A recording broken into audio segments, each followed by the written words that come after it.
ఈ సాధనా మార్గంలో మొదలు పెట్టాలి అంటే ఒక వ్యక్తికి ఉండవలసిన అర్హత ఏంటి? మొట్టమొదటిసారిగా వాళ్ళు ఆధ్యాత్మిక ఎంట్రన్స్ దొరకాలి, చెయ్యాలి, వాళ్ళు దాన్ని లబ్ధి పొందాలి, దాని యొక్క శక్తి యొక్క ఉనికిని వీళ్ళు తెలుసుకోవాలి అంటే మొట్టమొదటిగా వీళ్ళు చేయాల్సింది ఏంటి అంటే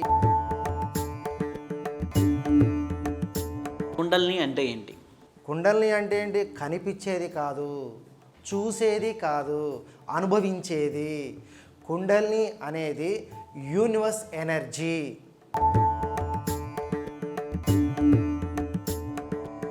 ప్రాణశక్తి అనేది ఒకటే కదా, ఇన్ని రకాలు ఎందుకు ఉంటుంది?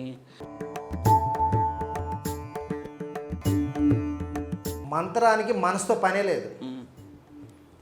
మనసుకి ధ్యానానికి ప్రాణశక్తికి కనెక్షన్ ఉంది, కానీ మంత్రానికి మనసుకి సంబంధమే లేదు. అయితే మంత్రసిద్ధి ఎప్పుడవుతుంది?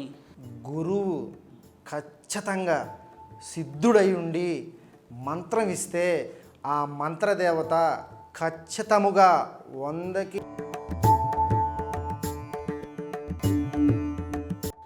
అయితే ఈ ధ్యానాన్ని సులభతరంగా నేర్చుకోవాలంటే ఏం చేయాలి? తానుకు తానై అనుభవించినటువంటి అనుభవంతో వచ్చినటువంటి సారాంశాన్ని మనకి ఇస్తాడే ఆయనే సద్గురు. ఆయన సావాసం చెయ్యి, నీకు ధ్యానము వచ్చి తీరుతుంది.